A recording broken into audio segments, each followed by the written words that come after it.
നമസ്കാരം, പ്രവാസി മലയാളിയിലേക്ക് ഏവർക്കും സ്വാഗതം. യുഎഇയിൽ കോവിഡ് ബാധിതരിൽ കൂടുതലും 22-നും 44-നും ഇടയിൽ പ്രായമുള്ളവരെന്ന് അബുദാബി ആരോഗ്യവകുപ്പ് വക്താവ് വെളിപ്പെടുത്തുകയുണ്ടായി. ചെറുപ്പക്കാർക്ക് രോഗം ബാധിക്കുന്നതിൽ ആരോഗ്യ വിദഗ്ധർക്ക് അതിയായ ആശങ്കയുമുണ്ട്. വിവിധ ആരോഗ്യ കേന്ദ്രങ്ങളുമായി സഹകരിച്ച് യുഎഇയിൽ 2,20,000 പേരെ കോവിഡ് പരിശോധനയ്ക്ക് വിധേയരാക്കിയതായി ആരോഗ്യവകുപ്പ് അറിയിച്ചു. എല്ലാ പ്രായക്കാരുടെയും സാമ്പിളുകൾ എത്തുന്നെങ്കിലും പോസിറ്റീവ് കേസുകളിൽ കൂടുതൽ 22 മുതൽ 44 വയസ്സ് വരെ പ്രായമുള്ളവരുടേതാണ്. അബുദാബി ആരോഗ്യവകുപ്പ് ഔദ്യോഗിക വക്താവ് ഡോക്ടർ ഫരീദ അൽ ഹുസാനി പറയുകയുണ്ടായി.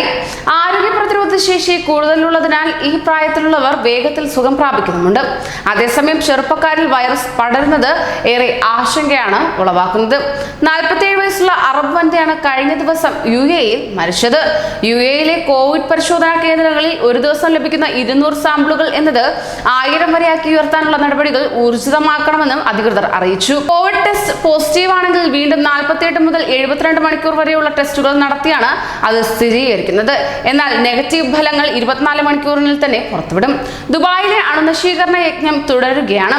കഴിഞ്ഞ രാത്രിയിലും നഗരം നിശ്ചലമായി. രാത്രി 8 മുതൽ രാവിലെ 6 മണി വരെ ജനങ്ങൾ പുറത്തിറങ്ങുന്നതിന് വിലക്കും ഏർപ്പെടുത്തിയിട്ടുണ്ട്. ദുബായ് നെയ്ഫിൽ തൊഴിലാളികളുടെ താമസയിടങ്ങളിലെത്തിയുള്ള വൈദ്യപരിശോധന തുടരുകയാണ്.